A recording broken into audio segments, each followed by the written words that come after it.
Hello, everyone. Welcome to Thursday. And welcome to a probably unexpected video. We didn't lie. We just changed some things around, okay? We changed some plans. So, as we had said in Tuesday's video, this was supposed to be a haul because we did go to the bins yesterday on Wednesday. We're not doing a haul because they were so bad and we didn't find much to show. It's the opposite. It's the exact opposite. So, we were at the bins longer than we ever have. 6.5 hours. And we found more. I spent $183, which is 95 pounds of clothes, just as...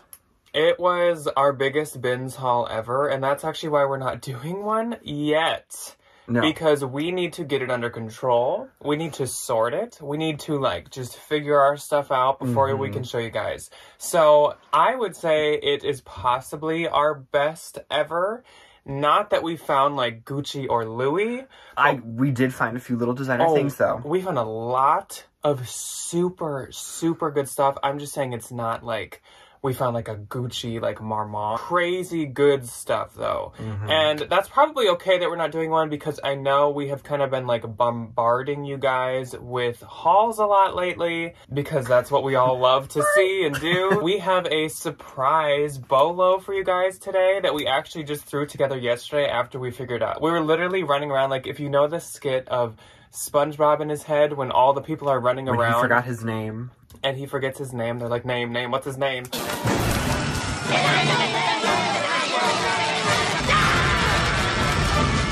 That's us, but we just had a bunch of IKEA bags and a bunch of clothing and we're just running around. There's stuff everywhere. I didn't have enough IKEA bags, I would like to point out. We got to the bins and I'm going through all my stuff and I realized I only brought one IKEA bag and one TJ Maxx bag and my cart was almost as tall as I am when I'm 6'3". 6'2". The bins were crazy. Oh, yeah, and we were there for 6 hours. But we bought Girl Scout cookies. Yeah, we did get... And I hadn't eaten anything. And it was literally we left at 4:30. And I had eaten nothing all day. And I had worked out, so I was about to faint. I did eat a half a pack of Thin Mints. Yeah, so just know this next week on Tuesday and Thursday... Hopefully we can fit it into 2 parts. It's so much, guys. So it could possibly be 3. I think it's going to be a week and a half worth of the same haul. But just know it is coming. And we're really, really excited to show you guys. This haul is insane. It's so good. And it just kept being good. We couldn't leave. It just was good rotation, good rotation, good rotation. And nobody was there. Everybody left halfway through because we had a little dippity moment. And then all of a sudden they just whoosh. And we met our friend Gabby. Hi, Gabby. Hi, Gabby. Oh, she's the good luck charm. We love Gabby. We'll talk about Gabby in the actual We'll talk about Gabby. We have a bolo for you guys, and this is kind of a new, interesting type of one. So this is just random.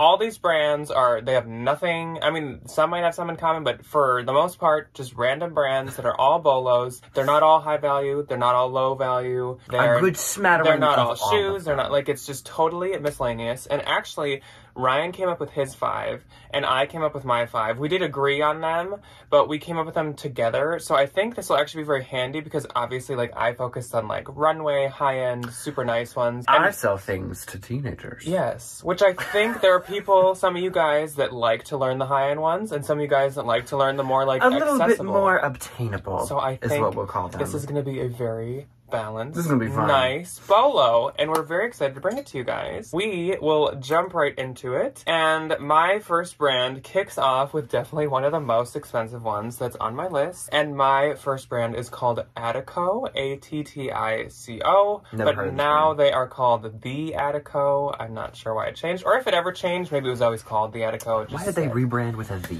I don't know.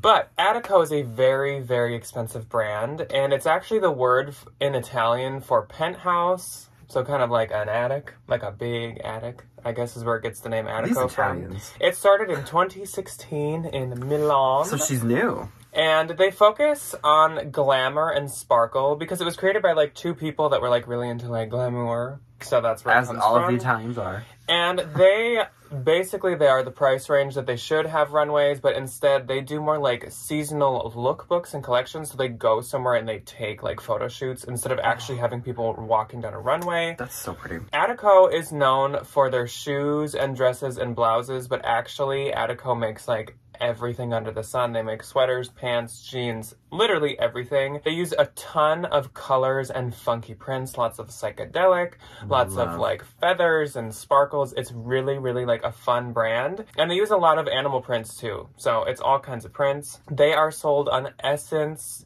and Moda Operandi and like Neiman's and stuff, but they're sold a lot on like what I kind of consider like the new age, like high-end places like Moda Operandi or like My Teresa and Essence and stuff. To me, that's more like new age, whereas like Neiman's and Bergdorf is like... I think old money, and then these like My Teresa and like Essence is like new money. Even though they're all for everyone, but that's just kind of how I see them. And a retail on like their clothing pieces is about like $800 for like a blouse and stuff to $2,500 for their dresses, especially the fancy ones. Expensive. And then the retail on their shoes is about $650 to $1,200. They make really fun, funky shoes, a lot of like sandals and kind of like spring type shoes. The resale for their clothing goes from about $400 to $1,200, and I based that off of the Real Real because there's a lot of it on the Real Real, and that brand does really well on there.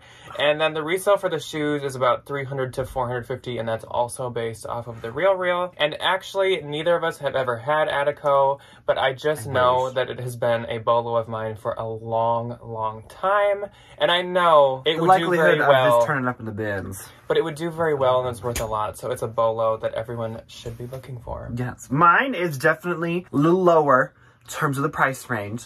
So this is a brand that I am quite familiar with from my Plato's Closet days. The brand is Revice Denim. I feel like with any like newer denim brand, it's from California, big shocker. They have this really interesting focus on like vintage styles of denim and like that really traditional like high quality denim blend. So their whole like modus operandi is they really take like vintage jeans, tear them apart, make them into like new styles and make them fit a whole bunch of different body styles. It's actually really interesting. Everything's made in USA. Everything's sustainable cotton, sustainable denim fabric. Great, great, great. They only do direct, so you can only buy Revice denim on the Revice website because they don't want to have any middlemen. They try to cut down on CO2 and carbon. I think it's a B certified company. Their big standout jean is it's called the Starback jean on like their website, but everybody else has a whole host of different names for it. It's a pair of jeans, big 70s bell bottom, and on the butt, it's a big star. That's kind of what they're known for. They do make men's and women's. They both retail for about $100. Men's stuff, I really didn't see a ton of anything resale, I think, because they must have just recently come out with the men's stuff, or it just doesn't end up on Poshmark that much. For the women's jeans, they can go from about $30 to a style that's a little older, I think like a mid-rise something. But if you look at like things that celebrities have worn, if you look at like the things that are really popular, you can go from like $75, $80. And I have never had it. I'm not going to give anything away, but I just recently came into a pair of Revice jeans. I actually found a pair. And I'm very excited. I found a pair at the bins when we were just there, but literally the whole front looked like it had just been like something happened. As in like it was ripped. Like it was just destroyed. Mine are really cute. I'm very excited about them. So my next brand is one that maybe more of you have probably heard of, and that is one that is called Christy Dawn. So Christy Dawn is committed to respecting Mother Earth and the environment, and they make a huge, huge point of that. Even like their whole catchphrase is just respect your mother, I believe it is. They go like above and beyond sustainable. Like they want to heal Earth, not just like protect it. They're like, let's reverse what we've done. They will like help create farms for small farmers. They'll help like plant plants and stuff, and they'll fund things to reduce CO2 emissions. They literally do a ton to help the earth, and they actually sometimes even reuse dead stock fabrics from other brands. And Christy Dawn might be known by some of you because they had/have a partnership with ThredUp. Right now ThredUp has everything on pause. I'm sure it's going to come back at some point. Yeah. They are known mainly for their dresses and their cottagecore style. They do make shoes, coats, and sweaters though, but definitely like people look for Christy Dawn dresses if you're like a regular Christy Dawn customer. And they are also only sold on their own website. You can't get it anywhere else. Their dresses retail for about $225 to $400, and the comps on them are about $100 to $325. Sometimes you can actually sell them at retail if it is a retired and sought after like print or style. And I have had Christy Dawn quite a few times, and it's actually been through the ThredUp program. I've never found it anywhere. I wish. Oh, And Ryan hasn't had it at all. No. I feel like Christy Dawn and Agua Bendita are kind of in that same vein of like, there are those like really sought after like Princeton styles that can go for like well over retail. I more think Christy Dawn is like a Doan. If you guys know Doan, it's very, yes. very it's similar. very, very adjacent. Yes. My next brand has nothing to do with beautiful dresses. They make loungewear. It's Soft Serve. I see one sitting over there staring at me. I actually really love this brand. I found them a few times, a few binge trips ago maybe. So I've only really ever had an experience with the hoodies, and they've done quite well for me. A very good little bread and butter piece. So a little bit about Soft Serve. They are very focused on sustainability. Most of their clothing is made out of recycled water bottles and organic cotton. Kind of like Revice, they're very focused on sustainability and sustainable circular fashion. They kind of like the Revice are only sold on their website, and a very few select like smaller little retailers. You're not going to find it at like Nordstrom or like Bergdorf's or like Neiman's or anything that's like really too top tier. It's kind of like, think of it as like a little mom and pop shop kind of a situation. They also have a buy it back guarantee, which is really amazing. So if your stuff just wears out, you can send it back to them and they'll send you a shop discount. Or if you really don't like it, they will like not buy it back from you. You can return it and they'll resell it as like pre-loved, which is super nice. So the hoodies retail for about $85. They do have lounge sets that retail for about $45 to $55 a piece for the pants and the bottom, or the shirt and the bottoms. The like crew necks, $65. So it's like looking like the upwards of $100 kind of a situation. And I have sold them for anywhere between $20 and $45. And we both have had experience with them. It's a good little bread and butter brand. It's a good little consistent sale. There's one day we both found quite a few of them, and I found 2 of them, and I think I priced them too high. Mine haven't sold yet, but they definitely have some legs and stuff. I love them. They're so soft. I guess just price them right. And little bread and butter moment. So my next brand is one that I really, really like, and it's another pretty expensive one. This next one is called Paris, Texas. And they really focus on shoes. I think that they only make shoes. Specifically, there's a lot of boots. They do make sandals too, because I think like warm weather people, like people in the South, really like the brand. They use like classic stylish looks, but it's inspired by the rodeo. So it's very interesting. I love that. They're really known for their cowboy boots and their use of like python and snake and croc embossing. Not the actual leather, but like the emboss. Kind of like how Brahmin is known for it, so are they. They are sold on Ukes and Farfetched and Saks Fifth and Neiman, so all the expensive places. And their shoes retail for $500 to $800, and it even does go a little higher than that. I saw some thousands and stuff. That was for like really fancy, embellished, like they are knee-high cowboy boots and stuff. Expensive. And the resale on the shoes is about $150 to $800. So again, it's like the knee-high cowboy boots are more in the $800 area, and then like maybe some of the sandals that are a little more boring are in the $150. I really love that they use a bunch of like colors. Like they'll literally have like teal or baby blue like croc and stuff. It's really, really fun. It would pair really well with Attico. And kind of like Attico, neither of us have ever had Paris, Texas. But it's been on my radar for a long time, and I have been hoping to find it for a long time. One time we went to a like consignment store, or it was like a Nordstrom rack, and I did find a pair, so I've like held a pair in my hands, but it was like so expensive. They're so expensive. Yeah, I knew about Paris, Texas from the Boot Barn back in West Des Moines. They had a few pairs of Paris, Texas boots. They did? At the Boot Barn. Yes, Seriously? they did. And everybody would always go point at like the weird cowboy boots because they were like pink glitter. They were like kids, I'm pretty sure. Oh, they were fun. And they were like $300. So... that's so cool. Okay, so in my same vein of comfort and leisure, we're going to talk about Iets Frans. I don't know if I'm saying that right. It's Dutch. I apologize. So Iets Frans actually means something French in Dutch.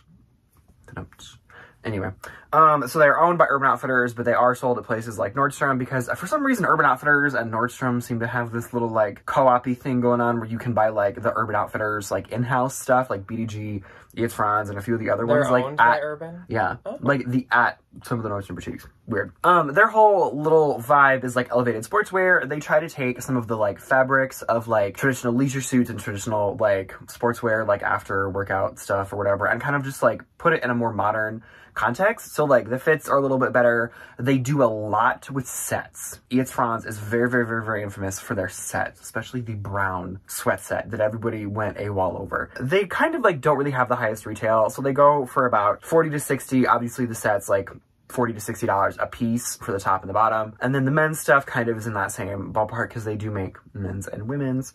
And resale, the sets obviously, like, you can probably ask a little bit more for, but traditionally you can get about $20 to $40 for them. I sold one on Depop one time. I have found it before. It's interesting when I saw it the first time. I think I saw it at Nordstrom. It looked really expensive. It looks pricey. It looks like one of those things where it's just super basic, like Acne kind of. It's like super basic and there's just a logo on it and you're like, for some reason this seems like it's like a couple $100. Who's this? But yeah, it's not as expensive as Acne. That's but the Urban Outfitters take on it. Still, yeah. I mean, I like their stuff. It's very good basics. Quite soft. Yeah. So my next one is another one that you guys probably maybe have heard of, and that is Hatch. So Hatch started in 2011, and they set out to make chic and timeless maternity clothing for every stage of pregnancy. You can literally filter by what stage of pregnancy you're in. Birth. And birth, because you can actually buy, like, after birth, like, wear as well.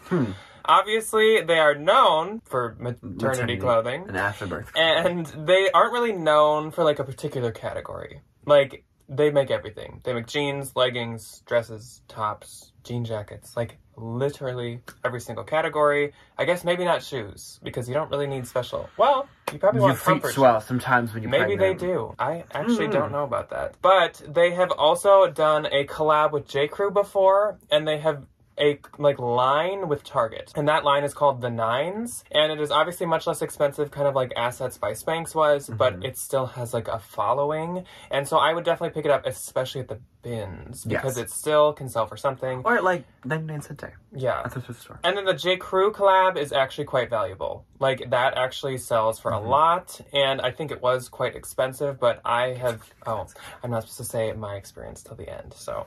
I have had the J. Crew one before, though. And they are they're not only sold through the Hatch website, but they do have a website. And they are also sold on Pea in the Pod and at Shopbop. There might be a few other places, but that's what I could find. I don't know anything about birth and boutiques. The retail on their dresses is about $200 to $300. I thought I would just focus on the dresses here, because I feel like that's, like, usually what you find. And, like, usually what people are looking for. So, yeah, the dresses retail $200 to $300, and the resale is about $80 to $175. That's a really good, return on investment. Yes, ROI. I learned a business term today. Yeah. I have had the J. Crew line, and I had a pair of pants, and they still sold. It was like for like $80 or something. It was just black pants. And then I have also had one dress from the main line, and I just recently got that. So it is doing good, but I can't say like it sold like for this much or whatever. So fast. Yeah. Okay. And Ryan has not had it? I've never had it, but I do know through the grapevine that it does quite well. It is in my psyche. I just have never found it, unfortunately. So my next brand is a dress brand as well. The brand is called Selkie. You might have heard of it because I think it's kind of like coming into a little bit more of a cultural consciousness than it used to be. So they, like most of the other companies on this list, are very low waist. They do pre-sales to see how in demand the garments are going to be before they actually go into like full-scale production. So there is really like no to little to no like traditional fabric waste when you go to make them, which is great. So each collection has a different vibe, as said by the creator. The creator is also one of the co-founders of Wild Fox. She is like a Norse European woman who moved to Santa Barbara, like middle of her childhood. So most of the Selkie pieces are based off of folklore. The name actually comes from a like sea witch in like Icelandic or like Nordic mythology, and she has a seal skin, and she takes off her seal skin to like go tanning, and then she puts it back on, and if somebody like steals her skin from her, then she has to marry them. But if she gets her skin back, then she's like free forever. This is Ryan's like inner teacher is kicking in. I love that. I think that's so fun. I'm also painfully Norwegian, so this speaks to my homeland. They do a lot of dresses. They're very famous for the very puffy, short baby doll dresses in these wildly amazing prints. I have had one experience with the Selkie. I found one that I was able to get my hands on, and I have it listed and I love it. So they are sold in places like Dolls Kill is a very big one. They try to stay away from like the bigger traditional like designer retailers. Some of them are at like the Beholden, the Anthropologie bridal lines. Some of them are just at regular Anthropologie, and then most of them I feel like are on the Selkie website. They retail for about $245 to $350 depending on like, obviously the bigger plumey dresses are going to be worth a little bit more than some of the shorter ones. And they resale, it is very, very, very based on the print and the like style. So the baby doll dresses tend to go for about $200 $175 if they're just like a plain color, whereas like as you get more printed, they kind of get a little bit more expensive. And some of the bigger, poofier, think like Marie Antoinette ball gown style dresses go for like $250 to $4. That's kind of like what I was seeing. Some of them keep their retail like completely. Yes. Like it's kind of like a Christy Dawn situation of like some of them like the print is really sought after, or like a famous blogger wore it or a celebrity wore it. It's weird because they're very opposite brands, but like they have a lot in common with like their values. As in like people will like hunt out certain pieces and stuff. They do like a lot with like sheer fabrics. It's like a lot of tulle. Yeah. A lot of tulle. And a lot of like taking up a lot of space. A big silhouette. Which is good. Yeah. Take up some space. Yes. You deserve it. My last one that I have for you guys is, this is probably the most expensive one, even though I guess Attico has them beat on a few, but this is another very expensive one. And it is a brand called Galvin, or Galvin London. And they're London. They're London-based. They make clothing to wear for any occasion over and over and over again. They make a lot of like event wear, and they also, I found out while doing this research, make minimalist bridal wear. What does a minimalist bride look like? It's literally just like a satin white dress. Every bride I've ever seen, I think of like Princess Diana. No like embellishments or like tulle, just like white. Yeah, they're very pretty. I like tulle and beads. Wedding dresses have to have beads. So they're really known for being like, for their like satin material and their like sleek, smooth fabrics. It's very just like fits the bodice, like the bodice, smooth, not much to them. Like Moira Rose. The bodice. It fits the bodice. Yes. They are quite minimalist, but they do use some fun colors. So like, there's not much going on with like beads or ties or wraps or they're not using any feathers, unfortunately. Like wacky, crazy things, but they can do fun colors. There's like teals. There's like, what's that? Minimalist chartreuse, like yellow. Yellow, green, lavender. And they're known mainly for their dresses and their jumpsuits, which usually is like maxi dresses. They are sold on Net-a-Porter, Galvin's website, Neiman Marcus, Bergdorf Goodman, Saks, and all kinds of very, very expensive places. Their dresses retail from about $800 for like a mini dress, which again is like not very common with them, to $2,000 for like maxi dresses and jumpsuits. Their resale is very high, and again I based it off of the RealReal because there's much more on there. There's some on Posh, but it's very heavily RealReal in my opinion for like the resale world. And the resale is about $350 to $800 for the dresses. The RealReal will even price some up to like $1,000 and stuff. Like they love that. And I have actually had it a couple times, which is kind of surprising for how like obscure and expensive this brand is. And every time I've had it, I have sent it into the RealReal. There's one I listed on Posh, and it just wasn't getting the attention I would have liked. And I kind of wanted to sell it like a little faster because I had paid some money for it. And yeah, it's expensive. On Posh though, like I said, the comps are very high. Like it's not like it doesn't have value on there. It just, if you want to move it faster, it sits a little bit. Yeah. And Ryan has not had it. No, I've never even heard of this brand until right now. My next and final brand is, I think, one that most people have heard the name or at least know of this designer. So the brand is J.W. Anderson. And before we talk about J.W. Anderson, the brand, we have to talk about the fact that J.W. Anderson is also the creative director for Louis at the moment, and it's absolutely stunning. Mr. J.W. Anderson is a Brit. He's from Ireland and Scotland and like the whole UK just faction. His brand was founded in 2008. It was strictly a menswear brand until 2010 when he incorporated women's. He's very well known, or he started his brand based off of like knits. The knits. I feel like that's just very like the Celtic, the UK. Is he the sweaters. patchwork? Yes. The patchwork knits. So yeah, he made Harry Styles' cardigan. Which is actually a very interesting thing about that. Fun fact. Jack's fun fact of the day. I like pop in from the corner. He had this like knit patchwork sweater that I'm sure is on your screen right now. And he posted, like he himself, the company, posted like how to make your own. Yeah, so it's a crocheted cardigan that Harry Styles wore. And he released a pattern for it. So you can literally make it yourself. And a lovely dear friend of mine made one for me. And it's absolutely amazing. Instead of spending like $3,000, he was like, make your own. Make it yourself. Which is so cool. Yeah, no, he's Clearly, he's a very chill dude. Not like completely money driven or anything, which is awesome. Like, No, that's just so he's very nice. chill. That's so cool. He's very chill. He definitely tries to start conversations with his fashions. He likes to blur gender lines and just kind of like put people in clothing versus like men's clothes and women's clothes. He does a lot of knits. Like I said, he's also very famous for his bags and his shoes. His bags are quite expensive. His shoes, not like as expensive considering like he's a designer, like a top tier like runway designer, but like still pricey. So his SLGs started around $300. The bags can go up to like $3,500 if it's an exotic skin or if it's just some crazy rare piece. The clothing starts at about $500 and can go up to $2,000. He does a few formal wear pieces that were like the really expensive, like $2,000, $2,200 like price range, but most of it falls into that like $500 to $1,000. And he sold it basically any big name department store. He sold at Nordstrom, he sold at Neiman's, he sold at Bergdorf's, Saks. He has everything on his own website. He does have a Uniqlo collab as well. And the Uniqlo collab stuff is quite cute.